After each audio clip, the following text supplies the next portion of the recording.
오늘 우리에게 주신 하나님의 말씀은 시편 131편 1절에서 3절까지 말씀입니다. 시편 131편 1절에서 3절까지 말씀 한 절씩 교독하겠습니다. 여호와여, 내 마음이 교만하지 아니하고 내 눈이 오만하지 아니하오며 내가 큰 일과 감당하지 못할 놀라운 일을 하려고 힘쓰지 아니하나이다.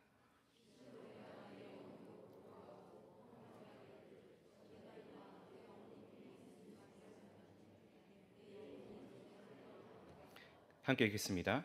이스라엘아, 지금부터 영원까지 여호와를 바랄지어다. 아멘. 사부 예배에 오신 여러분들을 환영하고 축복합니다. 우리 좌우로 한번 인사해 보겠습니다. 환영합니다. 축복합니다.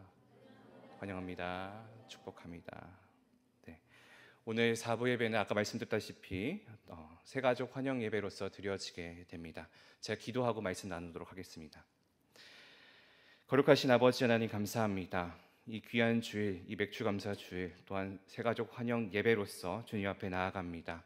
이 시간 주님 앞에 말씀으로 나아가오니 주님께서 말씀하여 주시면 우리가 듣고 그 안에 순종하는 은혜가 우리에게 있기를 소망합니다.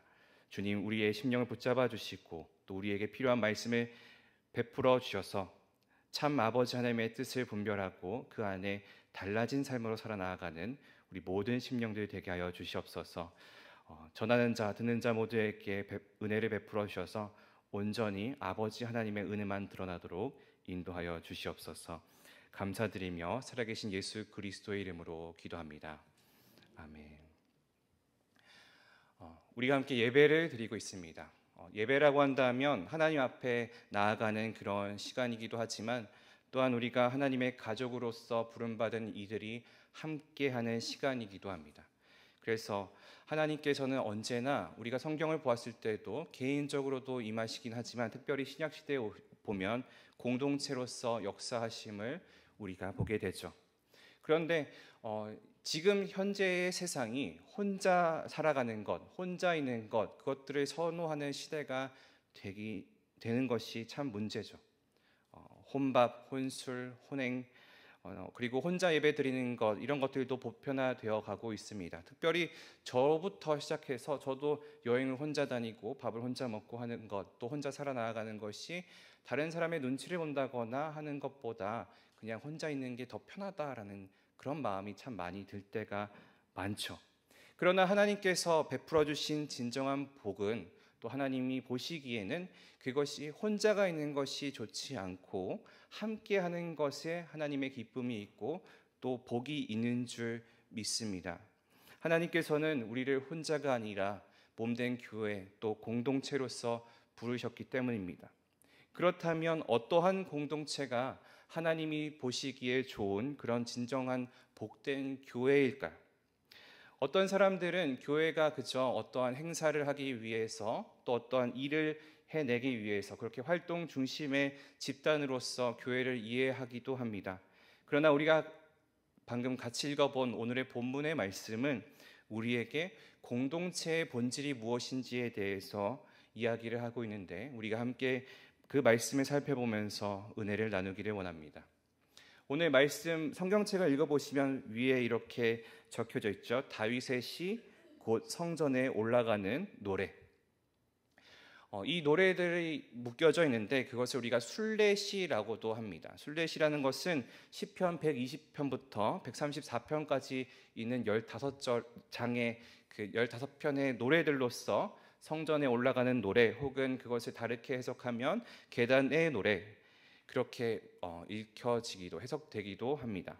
이스라엘 백성들은 1년에 3번씩 예루살렘 성전에 가서 절기를 지켜야 했습니다. 그것이 무엇이냐? 유월절, 오순절, 초막절, 이렇게 3개의 절기에 이스라엘 백성들이 예루살렘에 갔었던 것이죠. 그 예루살렘이 비교적 높은 지대에 있었기 때문에 언제나 올라가야 하는 상황이었습니다. 우리나라에도 마찬가지로 지방에 계신 분들이 북쪽에 있든지 남쪽에 있든지 서울로 올라간다라는 그런 표현을 하듯이 여기에서도 마찬가지로 예루살렘 성전으로 올라간다. 이분들이 북쪽에 있든지 남쪽에 있든지 상관없이 그렇게 이야기를 했었던 것이요. 그때 전국 각지에서 순례자들이 예루살em 성전으로 올라가면서 불렀던 노래, 그 올라감의 노래가 이 순례시입니다. 우리의 전통으로 생각을 해본다면 아리랑 같은 그런 노래가 되겠죠. 아리랑 고개로 넘어간다 하면서 이렇게 주거니 받거니 부르기도 하고 무언가 하기 위해서 이렇게 함께 불렀던 그런 노래가 아리랑이었듯이 이 순례의 노래도 또 올라감의 노래도 그런 의미를 담겨져 있으면서 우리가 어떤 마음으로 예루살렘에 가야 하는지를 알려주고 있는 그런 이스라엘 사람들의 노래이기도 하죠. 그래서 하나님의 마음을, 하나님을 향한 마음의 여정을 담은 노래, 그리고 특별히 오늘 본문은 그때의 마음의 자세, 그리고 신앙의 내면을 점검하는 그런 노래가 오늘의 올라가는 노래가 되겠습니다. 하나님 앞에 서기 위해서 영혼의 준비 과정을 거치면서 예루살렘을 향하여 올라간다라고 보시면 되겠고, 그 저자가 오늘 본문의 성경 위에 써 있듯이 다윗의 시, 다윗이 지은 노래가 되겠습니다. 그리고 이 노래는 이렇게 시작이 되죠. 1절 말씀인데요. 여호와여, 내 마음이 교만하지 아니하고 내 눈이 오만하지 아니하오며 큰 일과 감당하지 못할 놀라운 일을 하려고 힘쓰지 아니하나이다. 내 마음이 교만하지 아니하고 내 눈이 오만하지 아니하다. 무엇은 무엇하고 저것은 저것하다라고 하는 것은 히브리 사람들이 지었던 시들의 특별한 형식이기도 합니다. 여기서 마음은 내면의 태도를 이야기를 하고 눈은 우리가 외적인 태도를 이야기를 하게 되는데, 그렇다면 이렇게 해석이 되겠죠. 내 내면의 태도가 교만하지 않고 내 외적인 태도가 오만하지 않다라고 말하는 거죠.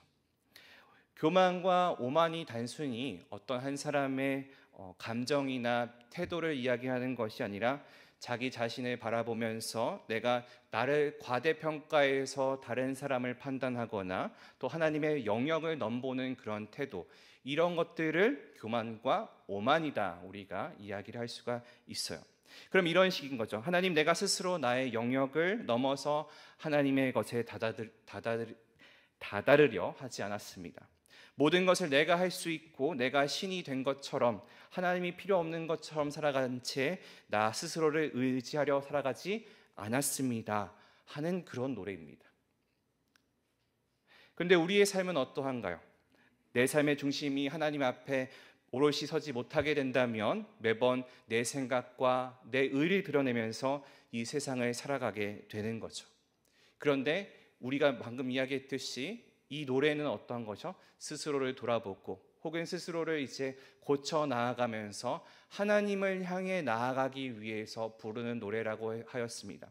이 교만과 오만의 나의 모습이 설령 있었다면 하나님, 이제는 내가 하나님을 바라보기 위해서 이 모든 것들을 내려놓고 주님을 바라보기 원합니다라는 것이죠.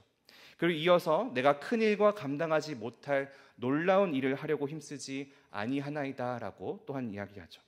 큰 일, 놀라운 일들은 무엇을 이야기할까요?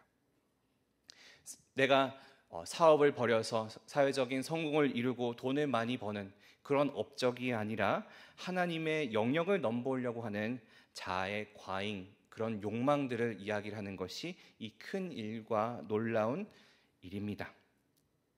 다윗이 왕이었고 그에게는 인간의 눈으로 보기에는 큰 일과 놀라운 일들이 너무나 많았을 거예요.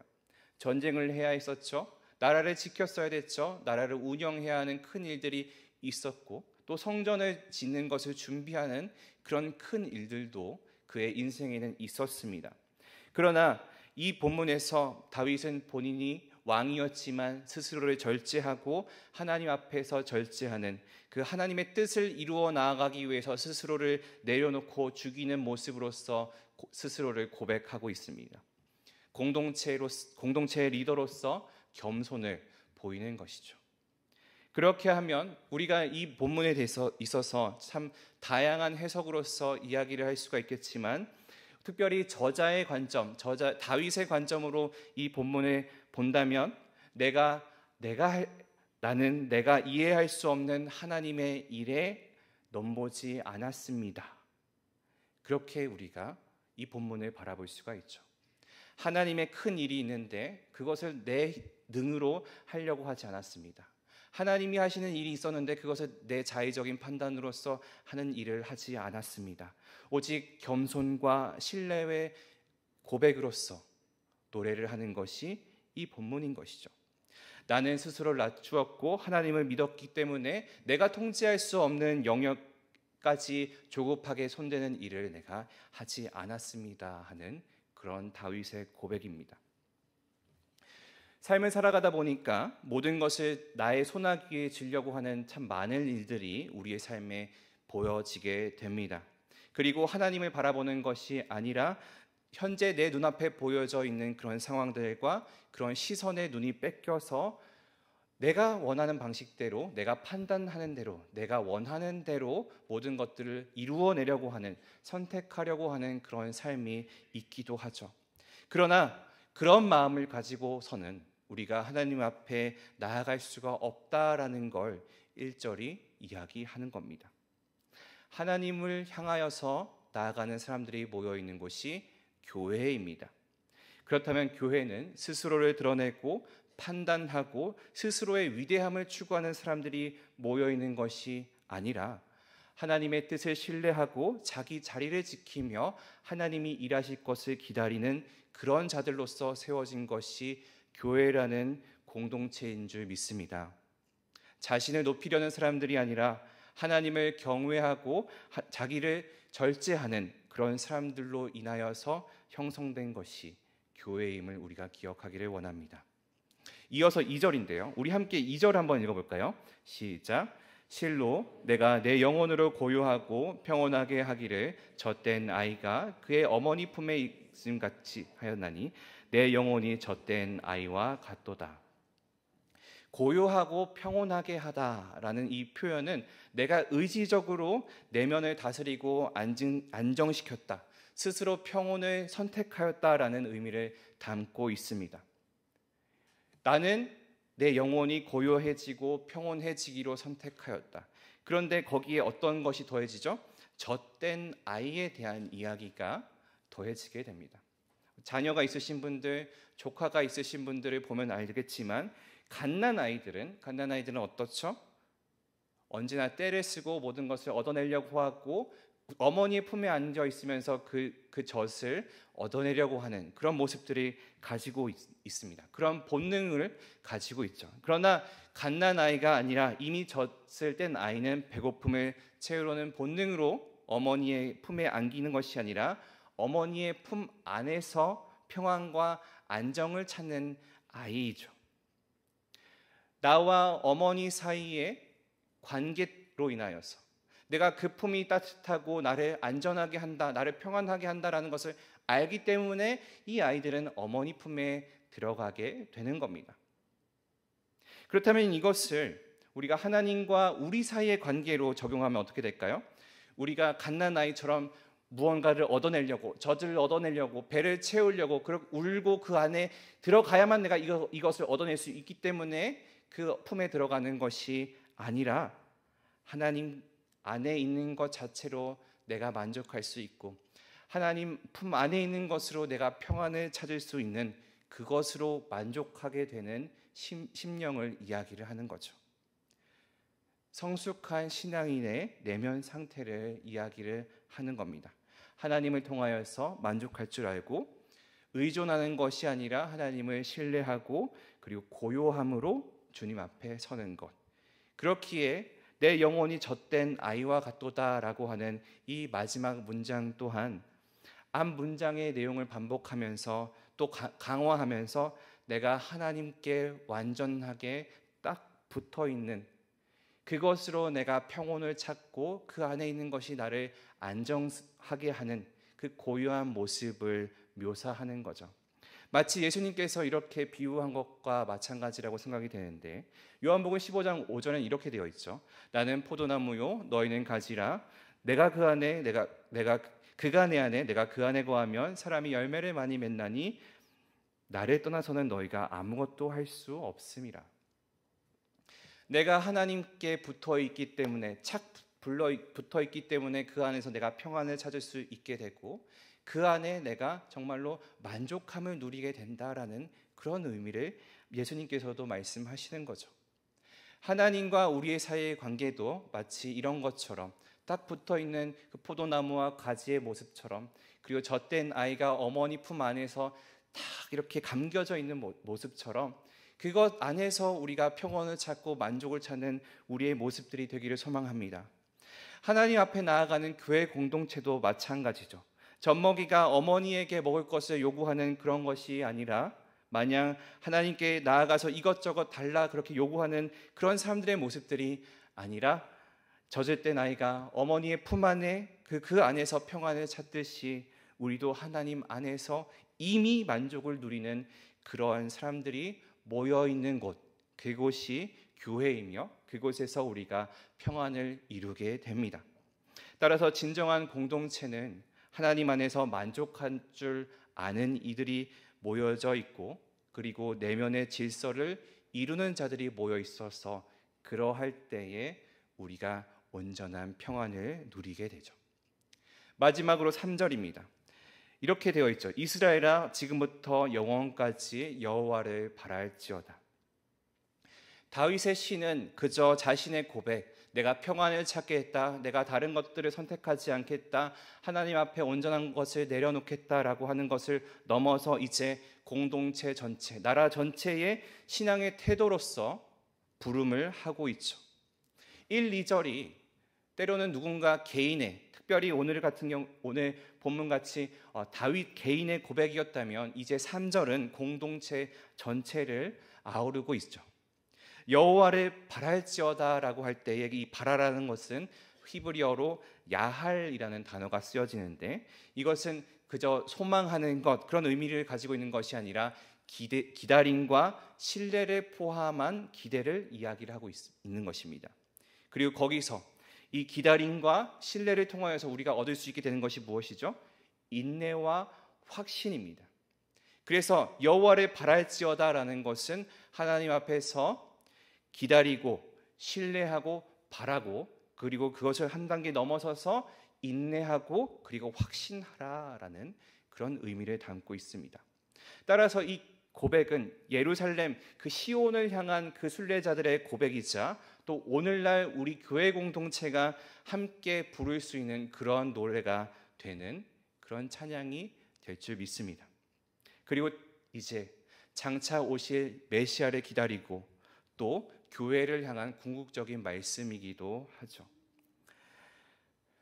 오늘 본문은 교회란 곳이, 교회란 공동체가 단순히 사역을 하거나 활동을 하거나 행사를 하는 곳이 아니라 하나님 앞에서 자세와 태도를 온전하게 세워 나아가는 것부터 시작이 되는 것을 말하고 있습니다. 공동체를 무너뜨리는 것은 단순히 사역이 부족해서, 훈련이 부족해서가 아니라 영혼이 가지고 있는 교만들 때문에 이루어지고 있습니다. 반대로 교회를 세워 나아가는 것, 공동체를 세워 나아가는 것은 오늘 시편 본문이 이야기하는 것처럼 고요히 하나님을 신뢰하면서 자기를 낮추는, 하나님 앞에 바로 선 한 사람 한 사람의 마음을 통하여서 온전하게 되는 것을 믿습니다.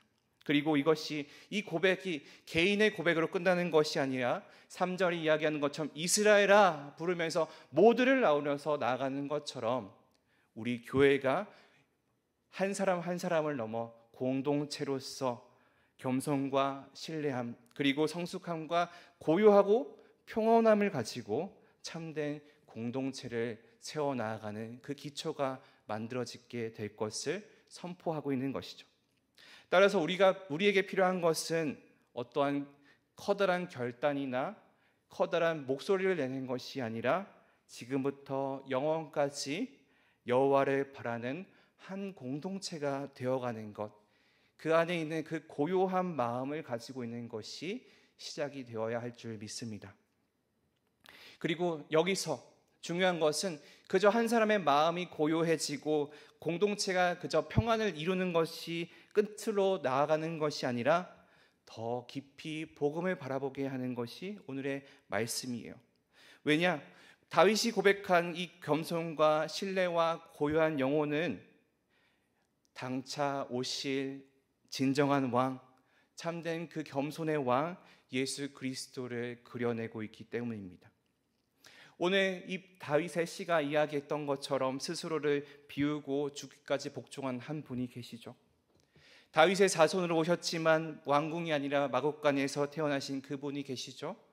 세상을 지으신 그분이 자기를 낮추시고 십자가에 위에서 죽으시고 아버지, 내 영혼을 아버지 손에 부탁하나이다 라는 그런 고백까지 예수님께서는 하셨습니다. 이 고백이, 이 예수님의 고백이 오늘 시편 131편 1절과 2절을 통하여서 이루어지게 됩니다. 예수님께서는 하나님 아버지 안에서 고요하고 평온한 영혼을 지닌 그 젖된 아이의 모습과 같이 하나님의 뜻 앞에서 전적으로 순종하고 모든 것을 맡기셨습니다. 예수님께서는 십자가 위에서 우리의 교만을 대신 짊어지셨고 우리의 오만한 눈과 조급한 마음을 위하여서 피 흘리셨습니다. 그리고 부활하심으로 평안의 공동체, 즉 교회가 세워지게 하셨죠.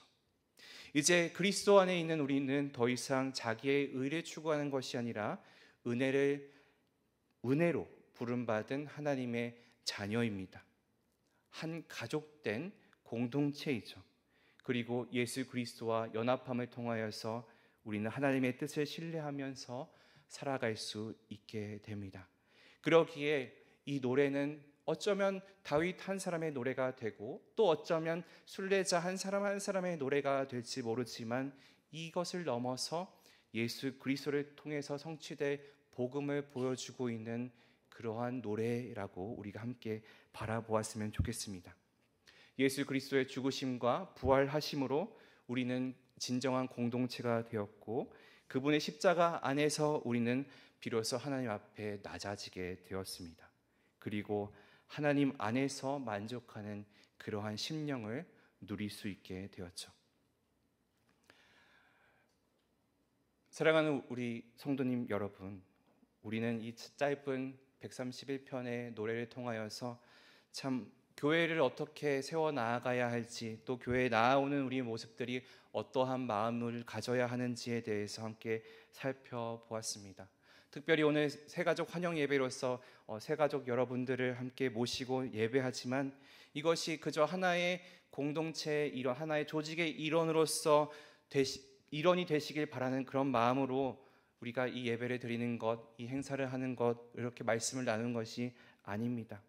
저는 우리 모두가 하나님 앞에서 고요히 신뢰함을 가지고 서로를 섬기는 그런 살아있는 교회의 지체가 되기를 소망합니다. 우리에게 이런 마음이 필요합니다. 하나님 앞에서 자신을 높이지 않는 마음, 조급해하지 않고 하나님과 함께 있음 자체를 우리가 만족할 줄 아는 마음, 그리고 그 고백을 혼자만 간직하면서 살아가는 것이 아니라 공동체를 향하여서 우리가 함께 여호와를 바라보자 그렇게 초대하는 그런 마음, 이런 마음을 가진 영혼들이 모인 곳이 진정한 교회인 줄 믿습니다. 하나님께서는 이러한 고요한 자를 통하여서 건강한 공동체를 세우십니다.